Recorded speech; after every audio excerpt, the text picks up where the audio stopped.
In the land of grills, that's right, you read the description. We're making not a smash burgers on a Pellet grill. Why not, right? Folks, I've been making smash burgers for a long time now, and I get the comments all the time about, that's not a smash burger. Oh, you don't know how to make a smash burger. I've had a smash burger before. That's not a smash burger. Well, I'm making not a smash burger today, and why not make it on a Pellet grill? Why not make it on a Pellet grill that's got a griddle on it, American-made griddle on it? Look at that. That's pretty cool. Get that good and hot. I'll tell you what, take a look at the setup.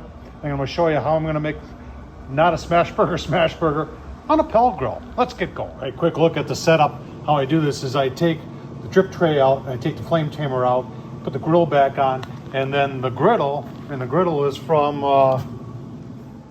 outfittersedge.com, American made, and I'll give you the dimensions of that. Get this on there, give you the dimensions.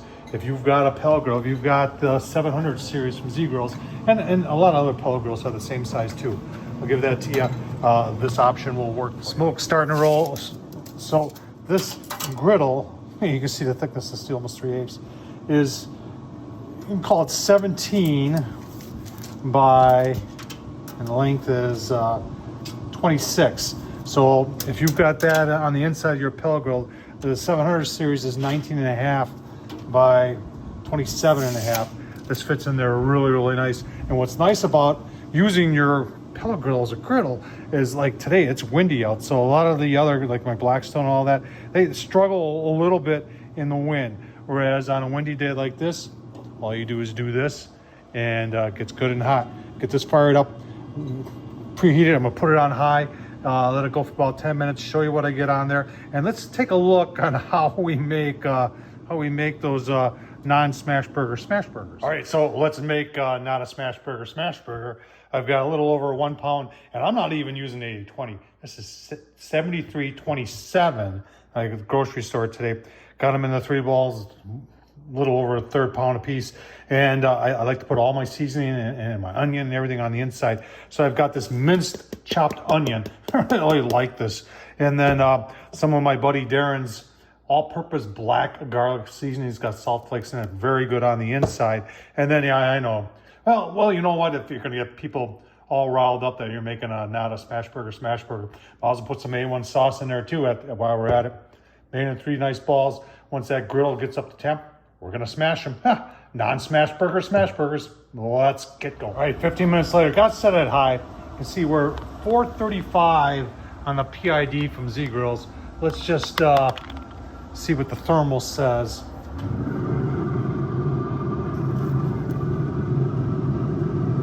Right over flames, 450. Over toward the back. This would be the cool side, 300. Probably give it another 5 minutes, and we'll smash some burgers. All right, I'm ready. Are you ready? Let's smash some non-smash burgers, smash burgers.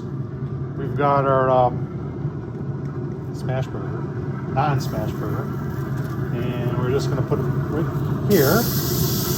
And then I've got a huge special. Buddy Ted, a big supporter of the channel, he gave us that for Christmas. And we got some wax paper, and we've got our large smasher. And we're just going to, remember, this is not a smash burger. So there's our not a smash burger 1. And here's our not a smash burger 2.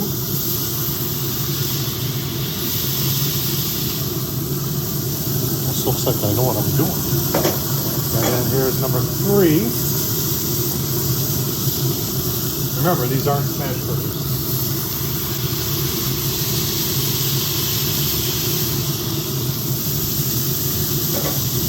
All right, we'll give you a look-see when we give them the non-smash burgers a flip. All right, about 2 minutes into making non-smash burgers. And you can see the non-smash burgers are sizzling pretty nice. Take the big spatula here.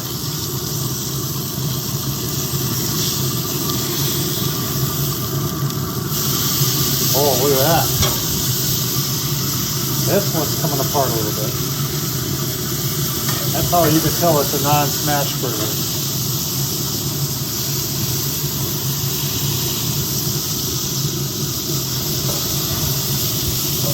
That's just terrible.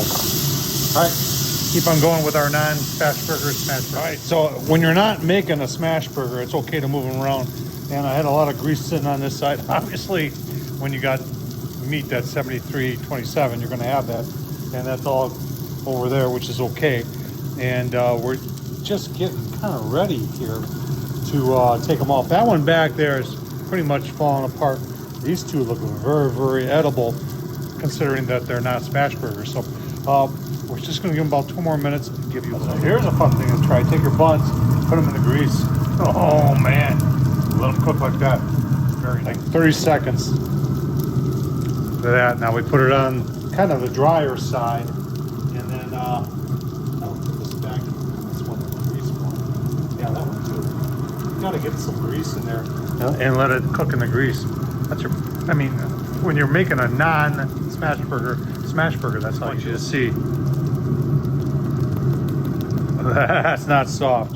That is very nice. Let's get them off. This one is probably the best. I mean, considering that it's a non-smash burger, and this one's probably second best. We'll take the other one off, and that'll be something we'll munch on. Give you, hang on, you want to see, don't you? Not a smash burger, there they are. All right, so when you're making non-smash burgers, you gotta put some Jealous Devil sweet and spicy pickle chips on there, and then a little bit of the secret stadium sauce. I'll tell you what. Oh man, you want me to take a taste test, don't you? See how this non-smash burger, turned out. Let's do that.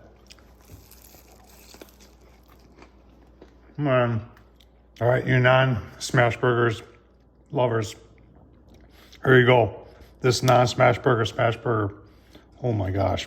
The steak sauce, the onions, even taking the buns and more or less frying them in the oil for a little bit, along with those famous Dave sweet and sour pickle chips, sweet and spicy, and then the stadium sauce.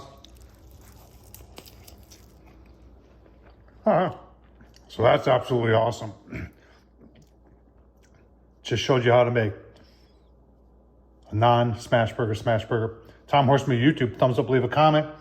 Thanks for watching, folks.